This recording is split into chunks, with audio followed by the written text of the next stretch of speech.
মা, দয়া করে মেনে নিন। এই কে তুই? কে তুই আমাকে মা বলার? কোন সম্পর্কে তুই মা বলছিস? লজ্জা করে না তোর? তুই না ছেলেকে নষ্ট করে মুড়ি খালে তুইও ছিলি? আর ভাবতেই খারাপ লাগছে। বেরিয়ে যা তুই, বেরিয়ে যা এখান থেকে।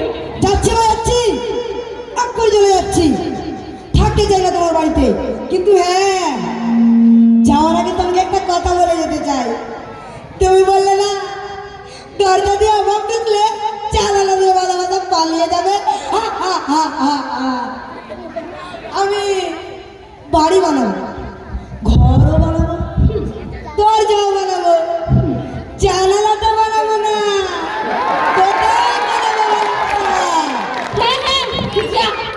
তোর মতো ছেলে আমার কোনো প্রয়োজন নেই।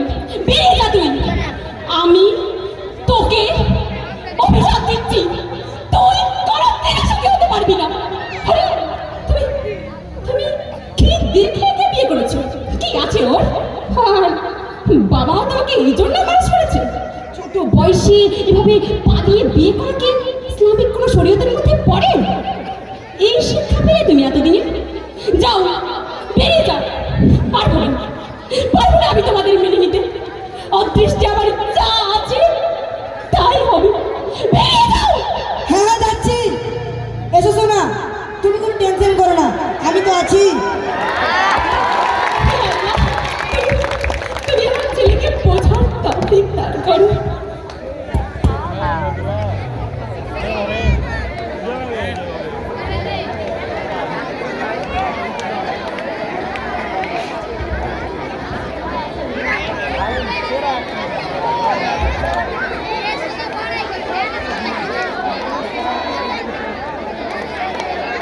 মায়ের অভিশাপে রকির জীবনে নেমে এসেছে দুর্বিষহ অবস্থা। রকি তার বউ নিয়ে চরম অশান্তিতে আছে। তার পারিবারিক অশান্তি এবং অর্থনৈতিক অভাবের কারণে রকির কিন্তু মন মেজাজ ভালো নেই। এমনিতেও রকির বউ বর্তমানে খুবই অসুস্থ। রকি তার বইয়ের সুচিকিৎসা নিতে পারছে না শুধুমাত্র টাকার অভাবে। আপনারা এই দৃশ্যটা এখন দেখবেন।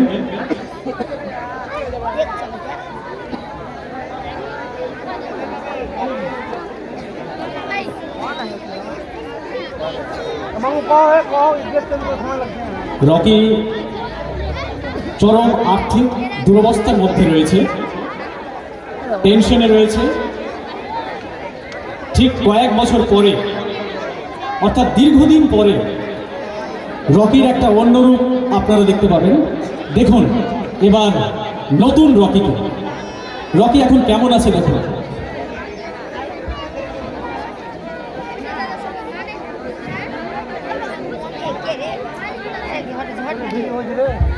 কারণবশত একটু সাজসজ্জা চলছে, আপনাদের কাছে একটু সময় আমরা নিচ্ছি, একটু ধৈর্য ধরে বসুন।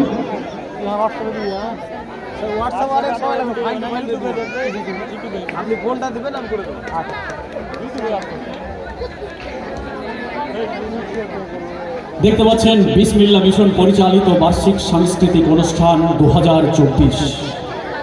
অনুষ্ঠানের একেবারে আমরা শেষ লগ্নে। আপনারা দেখতে পাচ্ছেন আকর্ষণীয় নাটক শিক্ষার মূল্য। দেখুন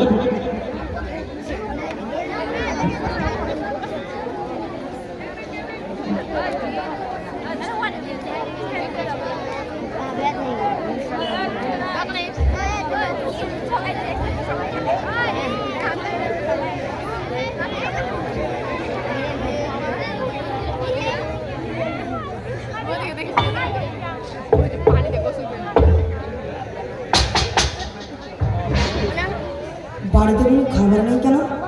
মোনা, মোনা, কি হয়েছে কি? এত গরুর মতো চেঁচাচ্ছ কেন? বাড়িতে কোনো খাবার নেই কেন? যাওয়ার সময় কি কিছু জোগাড় করে দেখেছিলে যে আমার কাছে এসে খাবার চাইছো? তুমি তো বুঝতেই পারছো আমার কাছে টাকা নেই। এখন কেন বোঝাচ্ছ যে আমার কাছে কোনো টাকা নেই? আগে খেয়াল ছিল না যে টাকা নেই তো বিয়ে করবো না? এত রাগ করছো কেন সোনা? সোনা সোনা করছিস? ঘরে খাবার নেই আর মুখে সোনা নিচে 10 টাকা ইনকাম করার মুরদ নাই, আবার খাবার চাইছে। খাবার লজ্জা করে না তোর? আজ 10 দিন থেকে জ্বরে ভুগছি, তোর হুঁশ নাই, জ্ঞান নাই, ওষুধ এনে দেওয়ার আমার কথা নেই আর বলে কি না, সোনা আমি তোমাকে খুব সুখে রাখবো, আমি তোমাকে রানীর মতো করে রাখবো, আমার চাই না এসু। আজকে যদি তুমি মায়ের কথা শুনে চলতে তাহলে হয়তো আমাদের এই অবস্থা হতো না। আমি খাবো না তোর ভাত, ছেড়ে দে তুই আমাকে। আল্লাহ আল্লাহ আমার কপালে এই লিখেছে। মোনা মোনা কি হতে বলবো না, এটা হতে পারে না মোনা। মোনা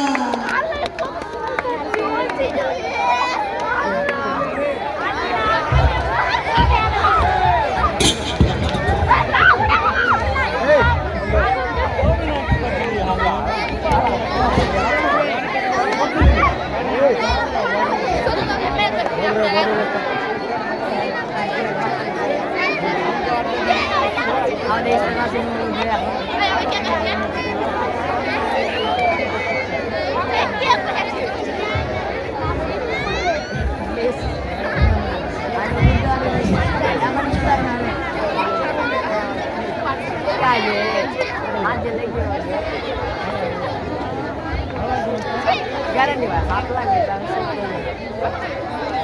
তখন যা দাও হেল্প করো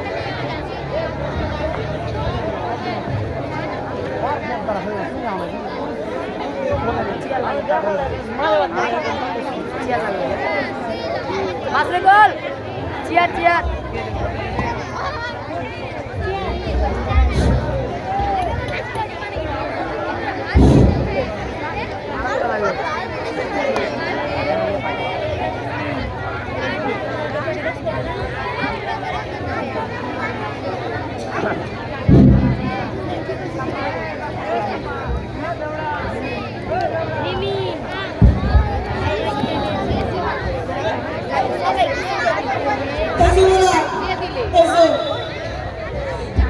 ধীরে ধীরে এসো,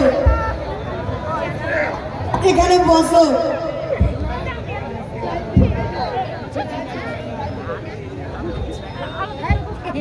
তুমি যেন টেনশন করো না, আমি তো আছি। আমি তাড়াতাড়ি ডক্টরকে ডেকে নিয়ে আসছি। ডক্টর ডক্টর আমার বউকে বাঁচান ডাক্তার, প্লিজ।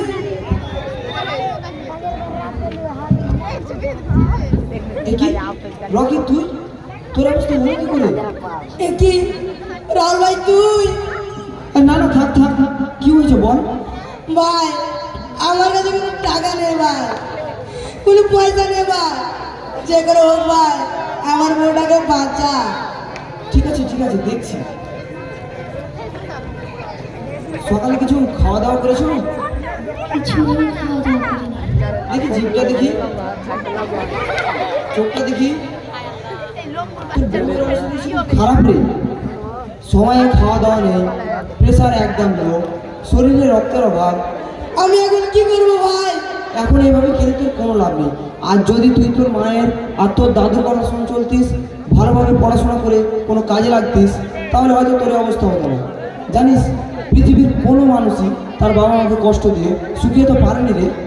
তুই ঠিক বলেছিস ভাই, আমি তা আগে বুঝিনি। জানিস প্রত্যেক বাবা মায়ের কাছে তার ছেলে মেয়ে হীরের চেয়েও দামি। দেখ আমাকে দেখ, আমি আজ আমার বাবা মায়ের কথা শুনে এত বড় ডক্টর হতে পেরেছি, সমাজের লোকজনের সেবা করার সুযোগ পেয়েছি। চল টেনশন করিস না, সব ঠিক হয়ে যাবে। আমি তোর বউকে অ্যাডমিট করিয়ে দিচ্ছি। Sister, S sir. ওনাকে আমার স্টার নার্সিং হোমে অ্যাডমিট করিয়ে দাও। Okay sir.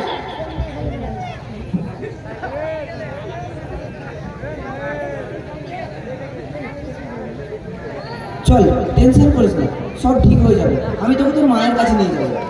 ভাই আমার মা আমাকে এখন মেনে নেবে না ভাই, আমি মাকে অনেক কষ্ট দিয়েছি।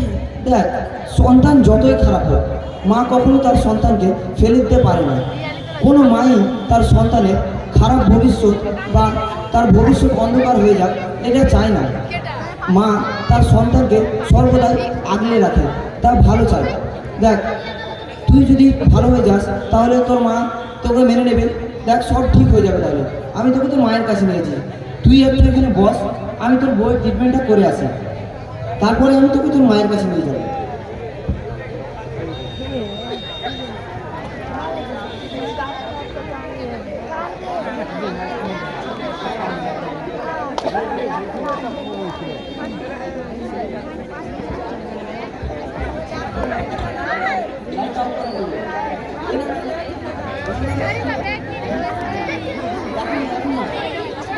বলেছি।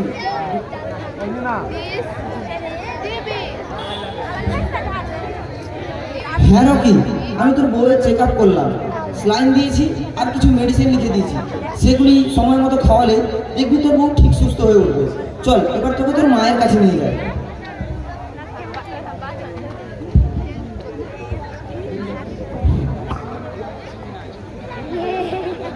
nasi mahat tapi lalu laut nasi mahat beli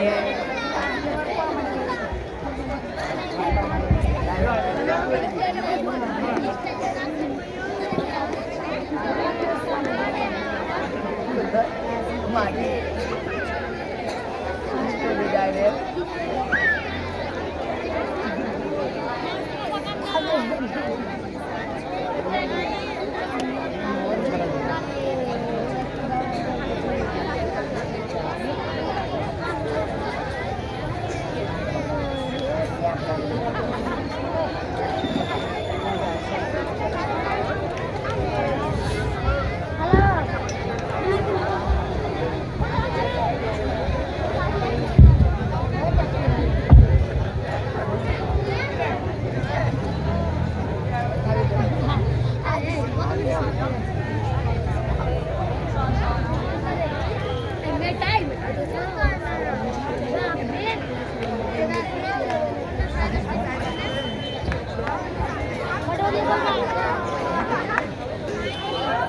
দেখতে দেখতে কতগুলো বছর কেটে গেল। রকির কথা খুব মনে পড়ছে। কি যে করছে এখন ছেলেটা আমার। মাসিমা, ও মাসিমা বাড়িতে আছেন? এখন আবার কে এলো? কে বাবা, ভেতরে এসো।